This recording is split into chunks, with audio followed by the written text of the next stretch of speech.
नमस्कार मित्रों, मैं राजेश श्रीवास्तव, रत्न ऊर्जा एवं ऑरा विशेषज्ञ। चक्रों की श्रृंखला में आगे बढ़ें इससे पहले मैं कुछ प्रश्न और कुछ सुझाव आपके समक्ष रखना चाहता हूँ कि कैसे चक्रों और ग्रहों का बेहतर समाधान हो, कैसे हम ज्योतिष का बेहतर लाभ ले सकें। मेरे समक्ष जो प्रश्न हैं, जो भावनाएं हैं, मैं आपके समक्ष रख रहा हूँ कि YouTube में या कहीं भी चक्रों के लाभ हानि पर तो ढेरों जानकारियां भरी पड़ी हैं, पर जब समाधान की बारी आती है तो मुझे तो सिर्फ ध्यान, हमिंग, जप और रेकी ही दिखाई दिया है।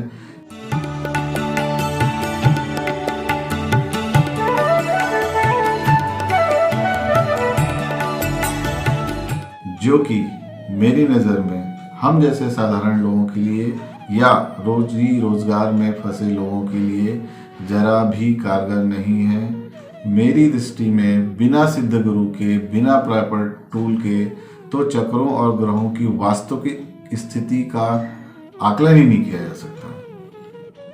कुछ और बातें कि विद्वानों के अनुसार सबके चक्र जगह पर हों ये ज़रूरी नहीं है। बहुतों के चक्र डिसलोकेटेड हैं, तो कैसे हम उस जगह पर ध्यान केंद्रित करेंगे। पुराने लोगों को ध्यान होगी ये बात कि जब हमारी नाभि सरक जाया करती थी तो कैसे पेट में गुंडी का कलश रख के उस नाभि को सही जगह पर लाया जाता था। ये कुछ उसी तरह की बात है। दूसरी महत्वपूर्ण बात इसमें यह आती है कि हम में से ज़्यादातर लोग 7 चक्र और उसके बारे में ही जानते हैं, जबकि विद्वानों के अनुसार 114 चक्र हमारे शरीर में हैं। अगर 114 चक्र हैं तो हमारी गलती से या हमारे ध्यान का क्षेत्र बदलने से क्या होगा, ये भी सोचने की बात है। ये भी सोचने की बात है कि विद्वानों ने कहा है कि थर्ड आई सबसे ज़्यादा डिसलोकेटेड होता है, मतलब थर्ड आई चक्र यहाँ पर हो ये ज़रूरी नहीं है, तो हम ध्यान कहाँ लगाएंगे। ये भी प्रश्न इम्पोर्टेंट है कि जब हम दूसरों की ऊर्जा से अपने आप को हील करते हैं तो वो कितने दिन चलेगी। तो इन महत्वपूर्ण प्रश्नों पर ध्यान देने, विचार करने और इसके समाधान को ढूंढने की आवश्यकता है। मेरी नज़र में इस प्रयास में लगे 90% लोगों के पास ना सिद्ध गुरु है, ना प्रॉपर टूल है। तो जब डायग्नोज ही प्रॉपर नहीं होगा चक्रों का, तो उस पर किया गया जब तक कारगर कैसे हो सकता है। मेरी दृष्टि में, मेरे शोध के अनुसार, मेरे अनुभव के अनुसार, ग्रह हो या चक्र, उनके परफेक्ट समाधान के लिए मल्टीपल एफर्ट्स की आवश्यकता है। एक्सपर्ट एस्ट्रोलॉजर चाहिए, न्यूमरोलॉजिस्ट चाहिए, ऑरा विज्ञान का विशेषज्ञ चाहिए, चक्रों की जानकारी चाहिए, डाउजिंग पेंडुलम चाहिए, ऑरा स्कैनर चाहिए। इन सारे टूल्स को मिलाकर या सारे टेक्निक्स को मिलाकर जब हम इस नतीजे पर पहुंच जाएं कि हमारे शरीर में इस ग्रह की ऊर्जा कम है, इस ग्रह की ऊर्जा अधिक है, तो निश्चित रूप से इन्हीं टूल की मदद से हम रत्न और धातुओं की मदद से चक्रों को बैलेंस कर सकते हैं, बहुत अच्छी तरह बैलेंस कर सकते हैं। हम बात उस आध्यात्मिक स्तर की नहीं कर रहे हैं जिसके बारे में सुना है कि उस लेवल तक चक्र सुधरता है। हम बात कर रहे हैं हम जैसे सामान्य लोगों का जनजीवन और स्वास्थ्य ठीक रहे, उस लेवल तक तो चक्र सुधरता ही है। एटलीस्ट ग्रहों के नाम पर जो रत्न पहने जाते हैं उनका तो पूरा का पूरा लाभ मिलेगा ही। ग्रह सुधरे, चक्र सुधरे तो मान के चलिए भाग्य का भी समाधान इसी में छुपा हुआ है। दिखा नहीं सकते भाग्य के समाधान को, पर चक्र और उससे जुड़े अंगों पर इस उपाय का प्रभाव बहुत ही जल्दी दिखाया जा सकता है, बहुत ही जल्दी दिखा चुके हैं। तो मित्रों, मेरी नज़र में ये तरीका सबसे ज़्यादा कारगर है। आप सबके सुझाव भी आमंत्रित हैं। हमारा उद्देश्य लोगों तक बेस्ट रेमेडी पहुंचाना है, किसी को कम या अपने आप को बेहतर बताना नहीं है। तो मित्रों, अब आते हैं आज के विषय पर। आज का विषय है आज्ञा चक्र, थर्ड आई चक्र। इस चक्र को मित्रों शिव जी से जोड़ा गया है, शिव जी की तीसरी आंख से जोड़ा गया है। विशेषज्ञों के अनुसार यह भी रावण के 10 शीश की तरह कहीं अस्तित्व में नहीं था। ये समझाने मात्र के लिए कि थर्ड आई चक्र हमारी दोनों आँखों की शक्ति से परे है।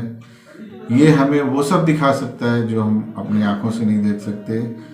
ये हमें वो सब महसूस करा सकता है जो आँखों से संभव नहीं है। ब्रह्मांड से विशिष्ट ऊर्जा लेकर हमारे शरीर को देने में, हमारी इच्छा और हमारे ज़रूरतों के अनुसार हार्मोन्स रिलीज़ करने में, अपनी आत्मा की शक्ति को प्रबल कर उसका उपयोग करने में, सच और झूठ के बीच का अंतर समझने में, शक्तिवान होकर सामने वाले व्यक्ति के अंदर जाकर उसको समझने में और उसको प्रभावित करने में इस चक्र की महती भूमिका है। मित्रों, इसकी लाभ हानि की जानकारियाँ तो बहुत सारी हैं। कुछ विशेष जानकारियाँ हम स्लाइड के माध्यम से इसी वीडियो के अंत में आप सबके समक्ष रखेंगे। तो अब आ जाते हैं विशेष बात पर कि इसकी सुरक्षा कैसे की जा सकती है, मतलब क्या सावधानी रखेंगे या कैसे हम अपने आप से जो इसको बिगाड़ लेते हैं उसको बचा सकते हैं। तो मित्रों, ये चक्र खराब हो सकता है झूठ बोलने से, बार बार झूठ बोलने से, अनावश्यक झूठ बोलने से, या यूं कह सकते हैं कि ऐसा वही लोग करते हैं जिनका ये चक्र खराब होता है। ये चक्र खराब हो सकता है संभावनाओं को नकारने से। ये चक्र खराब हो सकता है ब्रह्मांड से मिलने वाले बार बार के संकेतों को नज़रअंदाज करने से, अस्वीकार करने से। ये चक्र खराब हो सकता है शनि महाराज के उपाय के दौरान गलत रत्न पहनने से, बीच की उंगली में सोना या किसी भी प्रकार की नकारात्मक ऊर्जा से संबंधित अंगूठी या रत्न पहनने से ये चक्र खराब हो सकता है। ये चक्र खराब हो सकता है अनुपयुक्त मात्रा में लोहे का कड़ा और काले धागे के ब्रेसलेट से। ये चक्र खराब हो सकता है गलत चैंटिंग से और गलत योगा से भी ये चक्र खराब हो सकता है, ध्यान दीजिएगा। इसीलिए मेरा तो ये मानना है कि बिना प्रॉपर टूल के, बिना सिद्ध गुरु के, सुन के कहीं से इस तरह का प्रयास नहीं करना चाहिए। तो मित्रों, ये थी कुछ महत्वपूर्ण जानकारी, महत्वपूर्ण प्रश्न जिन पर समाधान की आवश्यकता हम सबको है ताकि लोगों को बेहतर से बेहतर लाभ मिल सके। मैं अपना प्रयास आपके समक्ष लाऊंगा।